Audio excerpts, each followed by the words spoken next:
Hi guys, welcome back to Texas Latino Comic Con en mi casa, en tu casa. We're having such an amazing time. We have a great panel for you today with the amazing, talented California, all around amazing Latinx artist, Jules Rivera. All right, let's go ahead and bring up Jules Rivera to introduction. Hey, Jules. Hello, everyone. Stay hydrated.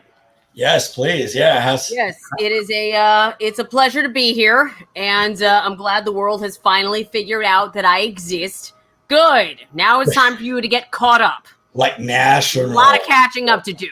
Like New York Times national. Yeah, the actual New York Times, which was a very important personal thing for me because I'm actually from the Bronx. I mean, wow. I'm Puerto Rican. Did you not know this? Of course. Yeah. But yeah, I'm a Puerto Rican from the Bronx. So that's just like mi gente. Yeah, gotta rep. No, but right now, where are you living at right now? Right now, I live in North Hollywood on the bleeding north edge near Sun Valley. Yeah. It's a lovely neighborhood. Lots of sunshine. It's good for my plants. I keep planters downstairs. That's my life. I'm pretty good. Doing all right. Nice. I mean, I feel bad because a lot of my other friends are having such a hard time, and I get it, and I do what I can to like elevate people. But of course. I feel like, at the same time, I feel like 2020 has been the year I've been falling upward. Oh, hey, well, yeah, that's a positive, And so, and I was going to add, how's COVID 2020 been treating Jules Rivera? I've been a loner freelancer for 5 years, so basically, all I had to do was the same as I've been doing, and I'm like, oh, okay. So no change. I just go out less on the weekends. That's about the biggest change for me. I just go out way less in general. Right. Yep. No, the thing about Jules' work is that she's consistent. She delivers. And if you're an upcoming artist, definitely checking out Jules, the way she schedules her work, especially her commitment to the webcomic scene, the indie scene, is amazing. And that's a lot of respect, because that's a lot of work.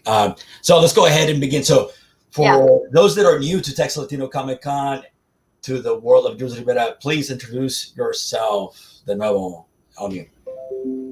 Hi, I'm Jules Rivera, and it's about freaking time you found me. So I've been a comic creator for a minute. I think I started putting my earliest not crappy web comics out there in about 2006, and ever since then I've done a bunch of work.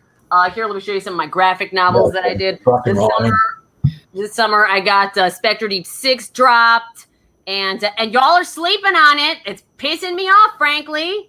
Read my book. It's actually good. Why are we not paying attention?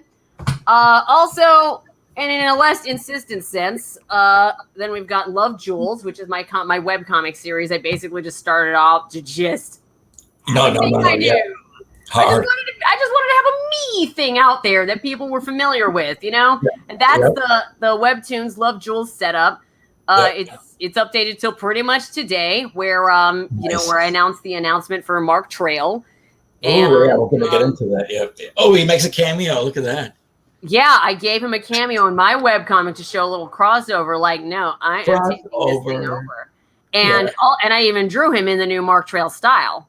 Yeah, right. I love the. It's just that your art style lends itself to that very naturalistic, simple line work. And yeah, you got to keep it real crispy and clean. Otherwise, it's hard to color. No, really. I mean, obviously, color is a thing that matters to me. And I got my start in the comics industry, whatever that is. I got my start working in comics as a colorist in about 2015. My dudes at Comics Tribe, they were really cool, and they hired me for some of their coloring gigs. Because the thing with coloring in comics is that it's a job not a lot of people actually want. It's a job that doesn't get a lot of respect, but it's also super necessary for a good-looking book. So, like a letter, right? Those letters go unheard of.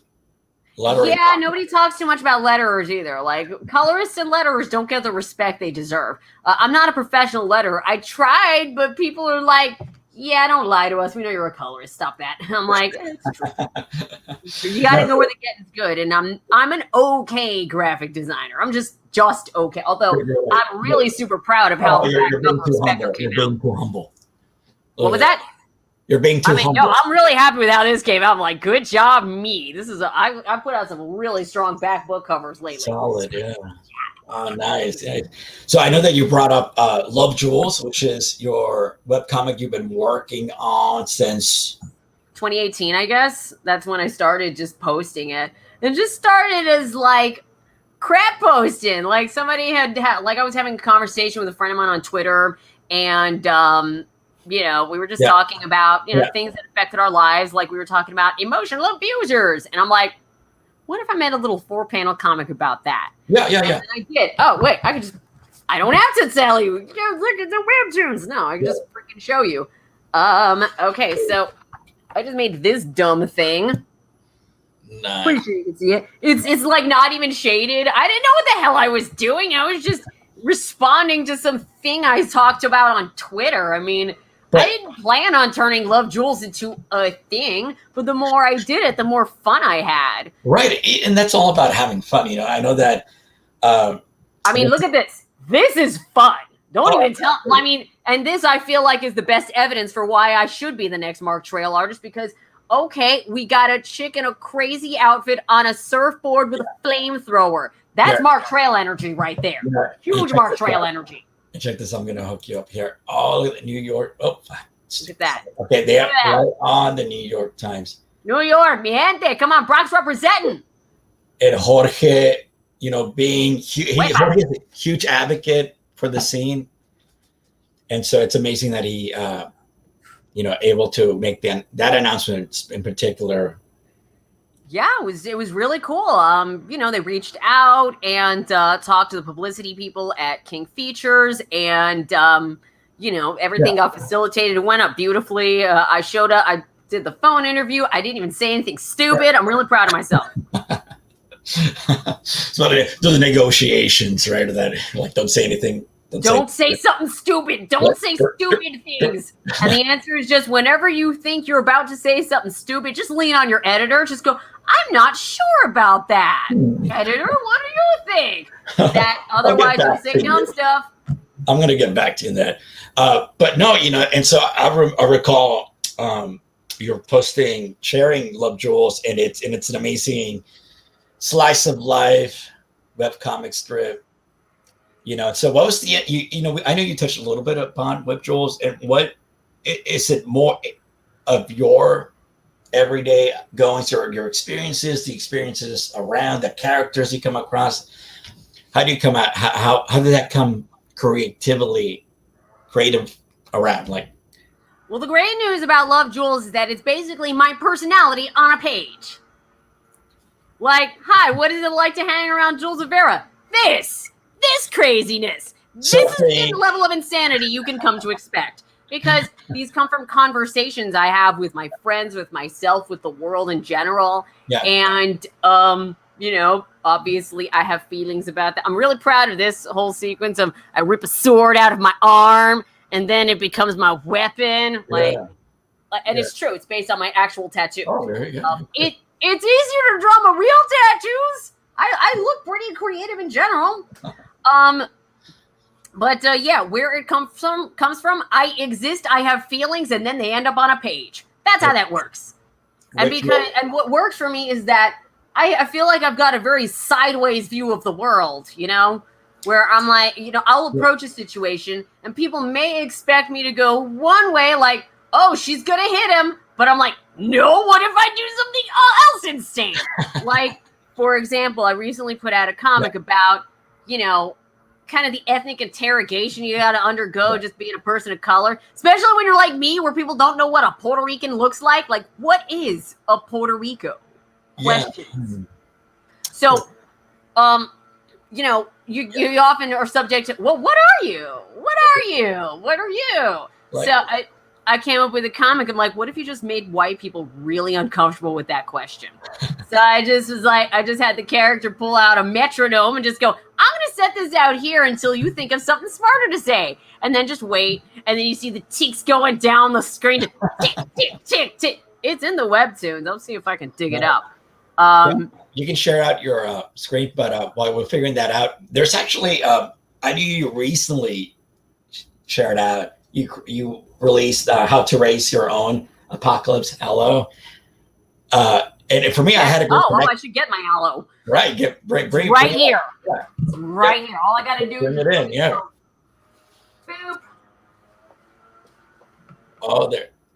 Nice, beautiful. Okay, so boop boop boop boop boop. All right, let me just find that comic. There we go. Wait. And so, I mean, I had a really good connection because my grandfather loved aloe, and so growing up, he, his house, his garden outside, he had a lot of aloe, and he would use it for so many different reasons. And so I love this strip just because it's educational, and it's something that it's like, because your comic strip is just so impactful and so active, and then we pause for a temporary moment for how to grow aloe, the right and wrong. Yeah, perfect. Exactly. Yeah, there's my little aloe vera instructional. There you go. How to grow your own little friend. There you go. Boop. Yeah. And how this came from the Bronx, or at least this is the descendant of one of the babies from the Bronx. Obviously, we've had the same family for 30 some odd years, because this year marks the 30th year my mom's been living in Florida. I left, but we all moved to Florida back in 1990. Right. So it wasn't until I really wrote a comic about it 30 years later that I realized that's actually a weird thing to do. Let me just take a whole aloe plant with me down to Florida. I realized that's some plant witch activity right there. So I learned a little bit about everybody that time. But okay, so I realized that in the age of the COVID pandemic, crazy pants, everything is awful. I mean, the thing about Love Jules is that it's all about telling the truth. Yep. And I'm not going to make comics about happy, hunky-dory things when everything outside is on fire. All right? I'm going to talk about the fire. So let's talk about the fire. Let us address the thing. Yeah, let's do it. Because I don't like leaving things undiscussed. Look, the fire. There you go. Things are on fire. Yeah. Yeah, and, love it. What's your problem? Yeah. So that was a real life conversation. And I was just like, this is pretty much my relationship with my family. Yep. They'll tell me something that seems like good advice, but then turns out not to be good advice. But the thing with the garden thing is that you need low stakes entertainment, right? Like, nobody wants to be bothered with the world is exploding, because the world is actually exploding. We want to think about other things other than the world exploding. Yeah, so it's an escapism, temporary relief. Right? It's not even escapism so much as self-care. I mean, and also caring for the plants you love yourself, right? Because you want to keep your happy green friends around you. So, nice. So that's why I just thought to myself, like, why don't I just make comics about my dumb garden? Because I've had a garden for 5 years. Yeah. So I started living on my own. Not living on my own. That's a weird thing to say. I mean, I've been living as an adult since 23. I mean, you're since I was 22 years old, I have not been living in my mom's house. Well, except for 7 months, but whatever. Things happen. So, when I started living by myself in my own apartment, I started keeping a garden, and the garden followed me from Florida back to California. And, now I've got a pretty impressive little spread, and I hijacked the planters downstairs because I live in an apartment I'm an artist. I don't make that much money. I live in an apartment complex where... Represent. Yeah, like the apartment complex, it's, the landscaping downstairs is neglected. But that means that's rife planters for a plant witch to show up and go, I'm going to do my magic. I hijacked the planters downstairs. They're mine now, and more I water them. strips with garden. Garden imagery. Gardening, little moments of relief. Yeah, and that's the most important thing to remember. With this next series of comics that I'm putting out, like once I finish up with, enough. Once I get to it, feel like, okay, I've made enough comic strips, then it gets compiled into a graphic novel like this, and the next one is going to be Apocalypse Garden. It's the branding all over my website. You can find it. It's fine. Yeah. And also it coincides with the Mark Trail announcement. Yeah. Because it shows a naturalist side, but also crazy. Remember, I lived in Florida for 17 years. I've collected a lot of Florida man stories. Yeah. You lots of them for days. And are we going to see more of those within the Love Jules? Oh, I don't know if I would have to make Florida Man story. Well, because here's the thing about Florida Man, most people don't realize. And once somebody told me this, it broke my brain. And I was very sad. But once I realized it, I was like, it is important to accept the truth, even if it's hard. Florida Man only is Florida Man because of the reporting laws in Florida. They're very lax. Any old journalist can scrounge up an arrest record. Yeah. And usually the story behind that arrest is hella weird, okay? Right. The only reason Florida Man is not America Man is because those laws protect other people in other states. But I bet you dollars to donuts, if we had less restrictive laws, and I'm not saying we do need to have those less restrictive laws, but I bet if we looked under the hood of all the other weird-ass arrests around the country, we would see the same pattern. Florida Man is America Man. So we're going to see Florida Man make an appearance in Mark Trail, perhaps? Mark Trail is Florida Man. Have you been keeping up? He's a dude who has fist fights left and right. He's a guy who wrangled animals. He had helped a walrus give birth in a car. That's right, yeah. For 6 months. Like, tell me that's not Florida Man right there. Award-winning? Yeah. What's that? Award-winning Florida Man? I don't know if he's award-winning Florida Man, but he is definitely qualified for Florida Man status. You could call him a Florida Man, and I would believe you. Like, yup. Yeah, well, Florida Man helps walrus give birth in car. Yeah, like tell me I'm wrong. So the creator of Mark Trail is Ed Dodd, a naturalist, and so highly syndicated, and so and so because I knew about it just in the sense of the cartoonist social circle, but I didn't know that he was awarded by Ronald Reagan for his efforts to develop more natural appearance. Good that he won an award, but ew, Ronald Reagan. Every time his library in the Simi Valley looks like it's on fire, I pray for more fire. So let me ask you this. Burning to the ground. Ronald Reagan is a big reason why we are all in this mess. Don't even act like I don't even play with that. Well, let me ask you this. So behind me, Satan. How much of Jules Rivera are we going to see in Mark Trail? I know that there's a balance. I mean, you have artistically, it's such a natural fit.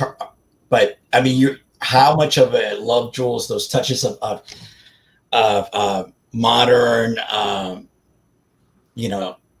influences per se, are we going to be everywhere? I don't know how not to be me. It's just, I understand the value of maintaining a legacy. I get that. Yeah. But the legacy is still presented through my lens. So that means we're still going to see a lot of my personality in a lot of the artwork, in a lot of the dialogue, because I'm also writing the strip. I'm not working with a writer. I'm the guy. So all in one. Awesome. Yeah, I'm all of the things. So it's up to me to put my point of view in everything I write, in everything I draw, in everything I portray, in all my compositions, all of it, in what kind of animals I choose to showcase, what locations I go to. It should be a little surprise to anybody. The first Mark Trail arc is going to take place in Florida. Nice. Yep. Are we going to have animals talking? It's not just talking. Because whenever Mark Trail talks to the animals, it's a psychic existential experience, man. It's not like, hey, what do you think about that little beaver friend? Beaver friend's like, everything's fine. No. No, Mark is going to have serious epiphanies through weird animal conversations. It's going to be intense. Deep philosophical mutual connections. Yeah, like it's core deep down stuff, man. Because that to me is the way to make it really crazy. Oh yeah, I'm looking forward to that. Because we always think of conversations and entertainment with animals as being fun and cute and lighthearted. And no, what if it's about some deep stuff, man? What if it's hard? What if you're saying the thing you want to say, but you can't say it? But Ralph the Rat Snake can.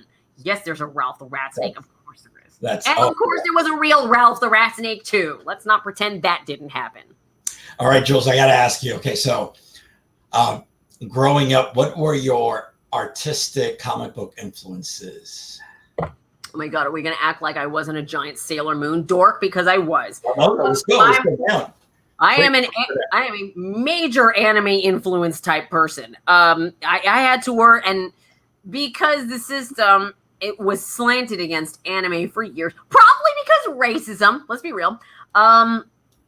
You know, I tried to work the anime influence out of my artwork, but it's still very much there. Yeah. So let's see. Also, probably early Jim Lee X-Men. Like, I was about that, like, because I was all about this Saturday morning cartoon, right? Oh, yeah. Yeah, so, like, the X-Men Saturday morning cartoon, all that artwork was based on Jim Lee's designs. So, right. Oh, now I'm into that.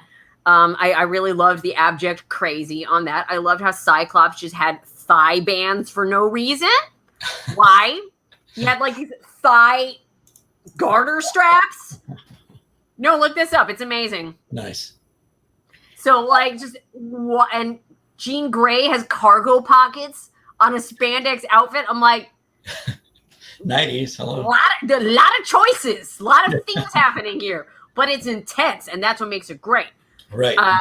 What else? Like these days now, I feel like I'm trying to drop. These days? What was that? What are you reading these days? What are you comic books? What are you following? Or any other artists you're checking out? Or? Oh my God, I haven't seen the inside of a comic book store in forever.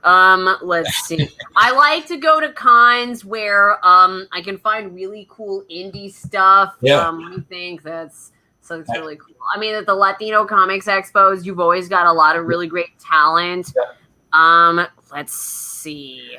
I know that here in San Antonio we have a thriving zine section, and that's such a zines? You guys have zine stuff going on? Yeah. Zines are wild. I love zines. Right. Because it's not comics, it's not graphic design, it's not published prose. It's some weird mix of the three, and it's wild. Yeah. I've done. Oh no! Let me show you my favorite. Here. I have to show you. No, you don't understand. It's amazing. This is the greatest zine you're ever going to see. Nobody else is copying this. Everybody else go home. I don't need. Actually, it's more like a mini comic. Right. Check this out because it's staring me in the face. The Emogician. Oh, look at that. This is the kind of wacky stuff I love to go find at shows. The Emogician. We have a sad day, and this is from Comic-Con. Words by these lovely lady artists. They were out of Seattle. Carrie Smith and Stephanie Landry. Whoever you are. Great job, folks. He's like, and look, like he's like, I got a knife. And then you see the crowd. He's just like, pain just, there's no trick. Pain just makes me feel. And I'm just like, I love this so much. That's the kind of wacky things I collect. I also like collecting OG romance comics. Yeah. Just because they're so kind of terrible and amazing.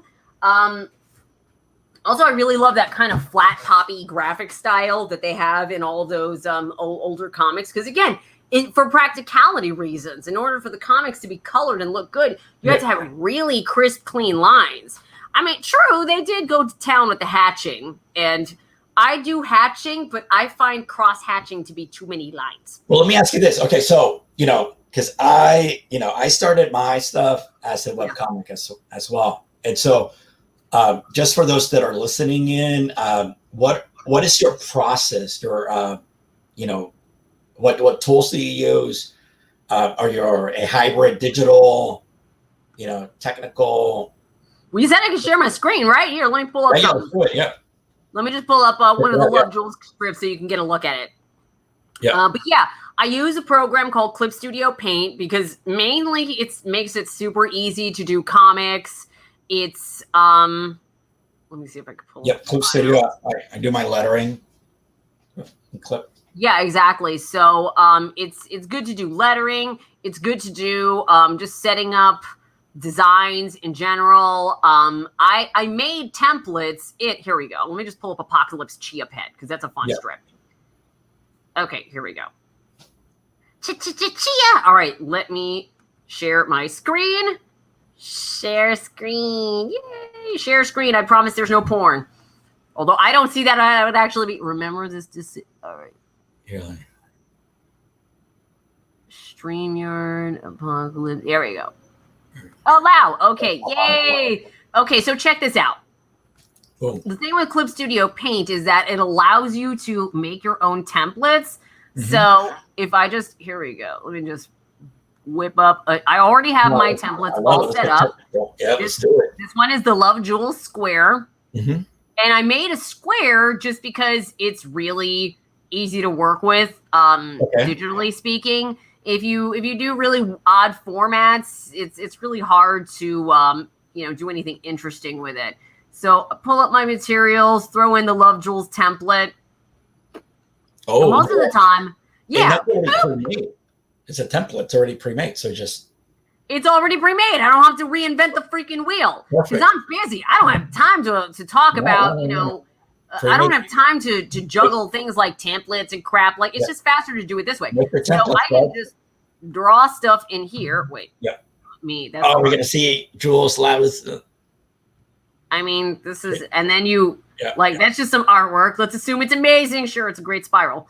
And you can throw it under that frame layer so you don't have to worry about. No, you're doing good. Graciela Rodriguez love that. Make your templates. Yeah, I mean, just make your life easier, in other words, and, you can reposition that layer as you want. There's pre-made balloon tools, like here's a rounded balloon tool. Boop, let's assume there's something being said. It's really smart, I swear. Balloon tails are already there. In this case, maybe just a straight line of words. All right, so let me ask you this. You can't see it very well, but look, there's words. Yeah. And so a lot of times I'll just write the script. Yeah. Are you working from a script or are you kind of? Oh, no. See, I just write it right here on the page. I treat it like a graphic design project where I have words, art, words, art, words, art. I do it right on the page because messing with a script is an extra step that I can't afford to take. I mean, I can, but why though? I can just write it on the page. And a lot of times when you actually get to creating it and get to drawing the artwork, here, let me zoom in a little bit. When you actually get to drawing the artwork, you may make decisions that go against what you wanted to do. Yeah, let's take a good look. There is absolutely no bones as to where I stand on the subject of police brutality. Okay, let's stop the screen share, come back. So it's basically, I just words. It's basically just image, word, image, words. And a lot of times I'll write the words and then draw the images around it, or sometimes I'll just draw some little rough images and write some words to it. I mean, it's just a little juggle. Yeah. No. Awesome. There are literally no scripts because I write it on the page. And I can afford to do that because most Love Jules comics are standalone. Yeah. So basically, let's say that I know that some folks tend to, I'm going to make my comic strip, my strip, writing the story. But for you have your idea of your story in your head. And so you just let it flow on the page, right? For Love Jules, yes. Love Jules doesn't have scripts. But something like Spectre, different story entirely. Also, Mark Trail. Mark Trail is very carefully scripted because I want to make sure that I'm passing notes to my editors. We're researching things. We're always, double checking things just to make sure, okay, that's okay to be said. Maybe tweak this, da-da-da. Like, it's all about a massive amount of communication, right? When you are collaborating with other people, you do have to do a lot more documentation of your thought processes. Okay. So that is why I end up writing a lot more when I'm in collaborative projects. Like Spectre Deep 6, I was a co-writer on this, although I listed myself. Can you give us a little bit of background of the story, just for those folks that are unfamiliar? Okay, so Spectre Deep 6 is the story of a team of secret ghost agents who are literally ghosts. And we fought, like literally, secret agents, killed in action, the ultimate ghost agents. Nice. Like, come on, I wanted it to feel like a movie poster. So, so it follows these ghosts as they're trying to recover this piece of technology that could very well get all of humanity destroyed, because one crazy person is like, what if we made everybody specters, who are basically living ghosts that are not allowed to pass on, but they're kept here artificially through technology. And the process of making a specter, I wanted to make it look as awful and nightmarish as possible. Nice. Look at that. Like her soul is being sucked into the thing. And it is a horrible. So that it has a little bit, it has those definitely horror. For this, Evangelion came back on Netflix. So this is very much Ava influenced. Yep. Oh, yeah. Like anime also influenced. But Spectre Deep 6 is the story of a team of secret ghost agents who are trying to track down this technology, but they get paid by the government in time to haunt their old lives. So actually, you'll get to see a lot of the ghosts' personal stories. Oh. Here's one of the ghosts. She's a mom. She's visiting her kid because she completely was a dumb clown and left her kid in foster care to go on adventures and missions, and it's all bad. Here's the story of Kim and her cats. We got a cat lady up in there. Story. Nice. Yes, like here, right here. Because each ghost has their own little trials and tribulations to go through. In Kim's case, she's like, I gotta save my cats! Because her cats are in trouble. Her cats are being kept in prison by her evil Aunt Trudy. So she has to make sure the cats can go free. Like, every little ghost, each of our ghosts has their own story. Like, one guy is checking in on his buddy, and, his old surf buddy, because he's dead. So he's going to check in on his buddy, and his buddy is not okay because he got a big, terrible tattoo on his back of his friend. Oh, wow. Like, no, not okay. It was crowdfunded. Right? Was it crowdfunded? No. Help. The less we talk about how much I was paid to do this, the better. So. Perfect. So where can we find these Spectre sets? Great news! I'm going to give you the Amazon link. So you can just go buy it right now. Comments. Buy now. It is your brand. Let me just find it. And then Spectre Deep 6 on Amazon. Buy it. It's really great. I hope they have the digital version too, because Amazon had some foolishness with shipping earlier. Also, I don't love lining Jeff Bezos' pockets, but whatever. It is what it is. What can you do? Right. So, there's the link. I threw it into the production thingy. Yep. Or wait, can I do comments and just show everybody? Yep. Here. Oh. Yeah. Here. Let me share this out right here. I got it. I got you, fam. Yeah. Just go share it out. And then I'm gonna. Shipyard is wacky. There it is. Right there. It's in our comment section, guys. So please check it out. Order it. Amazing book. It's dope AF. Why would I sell you garbage? Why? There's no merit to that. Everybody else wants to sell you mediocrity. I'm selling quality over here. Quality. You're welcome. And those lines are, your lines are amazing. Especially it really helped lend themselves to those colorful palettes that you have. Exactly. See? I draw to color. You got a winner. 5 means putting in the shopping cart now. Thank you, guys. Good job, 5 meats. All 5 of those meats I bet are delicious. amazing indie guys here from Southwest Texas. So are we looking for are we going to have more collaborations in the future for Jules? Ooh, that's an interesting thing to say. Here, let me share my screen again because there's something I'd like to show you. Premiere? Not quite a premiere, but I want to share with you one of my projects that are coming up, released in February. Let's do it, I've finished the book, And so now I am here. Let me see. I just need to find my file. But I finished the book, and it's called 200, and it is absolutely bananas, bonkers, crazy. Here, let me see if I can just find it. There it is. I have to back up my stuff too. Bad Jules. Okay. Extras. I'm not going to pull up the front cover. I'm going to pull up the back cover. Yeah.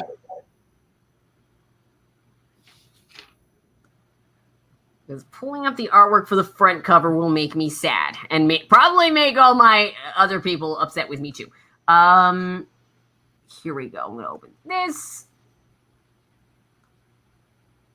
And then I'm going to open this other doodad. Very good. And then we're all going to be happy. Come on, get happy. All right, let me zoom in. Come on, zoom. Not you. All right. Share screen. Window or screen. Yeah, right here. Boop. All right. There we go. Okay, so 200 is the story of a woman who is... Look at those details. Yeah, right. I had a lot of fun drawing all the flowers. Yeah, flower. And it's basically sci-fi with a lot of floral artwork to it. Right. Basically, it's the story of a woman who has lived for 200 years. Here, let me find the actual page I'm looking for. Where the frick are you? Oh, no, wait. Here we go. As you can see, there's a vast file network that goes along with any of my actual artwork. Okay, let's see. That's all. Page 18. There we go. Page 18. That's a good one that illustrates stuff. So, yeah. I'm just waiting for it to open. Boom! All right, here we go. Oh, nice. Let's check. Yeah, right? So you can see all of my manga influence in this book. I barfed manga all over everything. So this is the story of Ava. She is a woman who's being taken off by these two agents over here because we live in a world where we've defeated death and disease. But now when you get to 200, your brain starts going to poop and you start being crazy and volatile and violent. So what happens is you have to go take this test to see if you are able to go into eternity or if you have to be euthanized. So here's Ava getting hauled off to the test, and the patrol guy's like, I don't like you talking about your stupid love note, lady. Blah, let's get you going. She's like, ah! And she drops her list, and it's the list of her lost husband because he had gone to the test 6 months prior to her. I'm doing a terrible job of explaining this, but no. You're doing awesome. Yeah, love it. And then she gets into a situation where on the other side, she sees her husband in the testing facility. See if I can find it.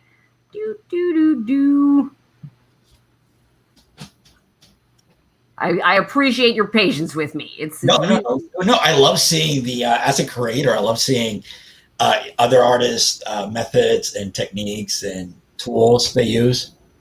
Alrighty, so the sequential art is amazing.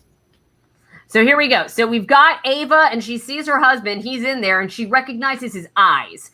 And she's like, hey, babe, it's me. Don't you miss me? And she's all, yeah, screaming at him. He's like, oh, my God. Oh, my God, crazy lady, come and attack me. Eh. This is why you have to be taking tests, because you really are volatile and crazy. So, yeah, and let me pull up one last thing just to kind of show their relationship towards the end. Bloop, bloop, bloop, somewhere in the hundreds. By the way, this is such a ridiculously personal story. You want to know if, this is a melodrama over here at the end. They have to say a tearful, there's a lot of tears. Oh.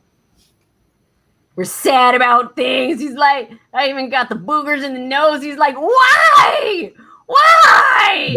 Why? And then she's like, sadness. And then sad things are happening. He's all, yeah. She's basically how are you getting your flowers? The floral, are you choosing which specific flowers to represent in certain panels or? Oh, you betcha. Oh, let's Yeah. have that conversation. That's in my design folder. Pull that up. Let's do. Because I think I stuck this in the back of the book where I showed where the flowers were. Boop, here we go. So I actually made flower brushes in Clip Studio Paint. That's another thing that I love Clip Studio Paint for. Oh, look at that. Oh, wow. Yeah, you can actually make brushes that just spit things everywhere. Like on this computer, I don't have all my brushes ported here, but I do have these nice ficus leaves. Yay, ficus leaves. Whee! Ficus leaves. Wow, yep. So yeah, so I've made these custom brushes to be able to just plunk everywhere because the flowers in the book were a very late stage change. Because the book looked kind of generic sci-fi, but then I had a conversation with some collaborators, and we all kind of agreed everything just needed to be covered in flowers, right? Like, look, Stargazer Lily represents death and her wedding. The Star Jasmine represents the cops because it's a 5-point star. 5-point stars make people uncomfortable. It's bad. It's very pointy. Orange blossoms harken back to kind of their younger, kind of more carefree days. Decorative outdoor grass, because I want the world to feel like it's natural and full of natural beauty. Oh my God, no, I got to show you this one page. It's really good. We're going to talk about natural beauty. Like this is, why did I do that? Oh my God, I hit the wrong button. Okay, so let me just go back to my book file so we can see this page. I'm really happy with it. Came out really good. I think it's what, page 60. Are you using a Wacom tablet? No, I don't have a Wacom tablet. I mean, I do have a Wacom tablet, and I did have to use a Wacom tablet for when my servers got jacked up for a little while. Come on, buddy. Okay. Yeah, especially for these, a lot of artists that are up and coming, and they really want to learn what other artists, what tools per se, what they're using. Check this out. We got domes and flowers everywhere. Whee! Yeah, look at that perspective. Oh, yeah. This is another major tool in Clip Studio Paint. It has perspective snap tools. So I don't have to sit there with my measuring stick going, okay, there's a line. I have to measure the thing now. Hell no, I don't have time for that. Just turn on the perspective tools, snap everything into place. Box. Get smart. Work smarter, not harder. Exactly. So let me see if I can stop the screen share. All right. But yeah, other creators want to know what I do. Man, half the time, I'm like, when I first started, I just made stuff with whatever I could get my hands on. It's not pedigreed. You don't have to use magical, elite, wonderful, amazing tools to get good results. Sometimes I'll just work with straight up markers. For some of the mark trail designs, I just use pencil and cards. Can you see some of those facial features? Yeah, expressions. Nice. Oh, yeah. Are you using your own face as a model or just other samples? Well, I mean, everybody does rock some pretty good cheekbones in Mark Trail, but I'm mostly trying to harken on the previous designs that the artist set forth. All I wanted to do is give Mark Trail a light glow up, but the Times called it a blow up, and I'm like, that on one hand, I didn't intend for that, but on the other hand, I don't do anything subtle. So blow up is about how things hit with me. So I'm like, yeah, that's spiritually true. Yeah, just explosion everywhere. But yeah, to make all the artwork, what I usually draw on is just a Microsoft Surface, and my current Surface is in dire straits. It's got some binder clips on it because the screen's having some issues, and I need to go get some super glue and glue that thing back on there. But yeah, I mean, that's just a piece of technology. It's like a Surface 4. Come on, that's like going for 500 max. Because they're already on like the Surface 7 or something like that. I don't know. I'm waiting on a new. I've been chopping around for new Surfaces. I just need to get some money in. But yeah, I believe work smarter, not harder. I work on a Surface because it's portable and because it's dirt cheap. I mean, an iPad Pro is fine, but iPad Pro wasn't around 5 years ago. Surface was. Sure. And for what it's worth, it's important to have a Windows machine when you're just a professional working in a professional world. You need to have a Windows machine. It helps to have a Mac, but it helps to have both. So I like having a Windows machine if I'm doing Windows stuff. All right. Yeah, I know. For me, I've been, doing Procreate with Apple Pro and another amazing program for those. And it's a hybrid. You mix and match techniques and software, and you make do. I mean, what? It doesn't matter what you actually use. That's the dirty secret. Although I will say this much. I have run into artists who are who either don't have access to like Photoshop or don't don't have the ability to learn Photoshop, and that's something that I mean, if you're going to work as a creative in America, you need to know Photoshop, but and that can have a steep learning curve. So I feel like that kind of hurts people on their way up. So either you end up, be honest, pirating it, or you end up having to buy a subscription and bleed out, a certain amount of money a month. I just pay for the subscription. I'm too old. I'm too old and too well established to be not paying for my software. Right. So you don't have that hack. You don't have that hack Photoshop from back in the day. That's what I started on. I'm not gonna lie. I'm a bad person. I did pirate some stuff back in the day, but it only out of necessity. Right. You have to make do. It's like, hey, you did what you did. The Primo had the software crack. You have to make this. There's no nice way to put this. I don't feel bad for Adobe if they get their stuff pirated. We're going to act like they didn't colonize the Bay Area along with the other tech bro giants. Please hang with it.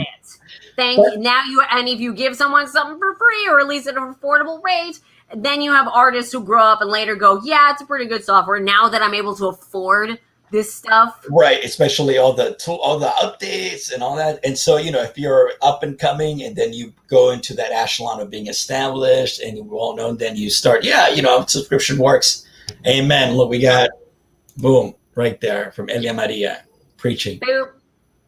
All right. So Jules, I hate to let you go, but where can we find all of Jules Rivera up and coming projects and all that? Well, the obvious place is JoolzRivera.com. Just www.JoolzRivera.com. It was just lying around. I was just like, I'll pick this up. It's my name. I'm just going to take it. And then, right. Yeah, just JoolzRivera.com. I haven't updated it with Mark Trail stuff just yet. But that right there is, the Love Jules place. You can. How's your Patreon going? It's going okay. Drinking money. Can't complain. Yep. Sometimes I pay little bills with it. It helps. It really does. Every little bit, even just the little dollar stuff. And I got to get back to writing my dollar stories. Or getting back to writing my other book, Flaming Taco Truck and Fuego. But you got to admit, man, the Rona hit and, a lot of stuff suffered. Just coming back from that has been a big push for me. Like, Love Jules went offline for about 3 months while I figured out what the hell to talk about. I mean, there was a time during the early part of the Rona where we were all kumbaya and cuddly and stuff. I'm not going to lie. I'm glad everything's started bursting into flames. I'm like, I'm tired of all this damn hand holding. I don't want to hold your hand. You're gross and you don't wash it. Yeah. How's your backlog for Love Jules? What do you mean backlog? I mean, do you work it with a backlog? Let's say that you're so many. I mean, do you have like 5 in the bank and you let them out, or is it just one? I try not to bank too much, mainly just because, or actually, I'd love to bank more, but I'm just trying to keep up with my workload here. Right. I'm going to get to work on some stuff right after this. I would like to have 2 weeks in the can, ideally, but sometimes it's not how it goes. I at least try to stay a week ahead for the purpose of the Patreon. There we go.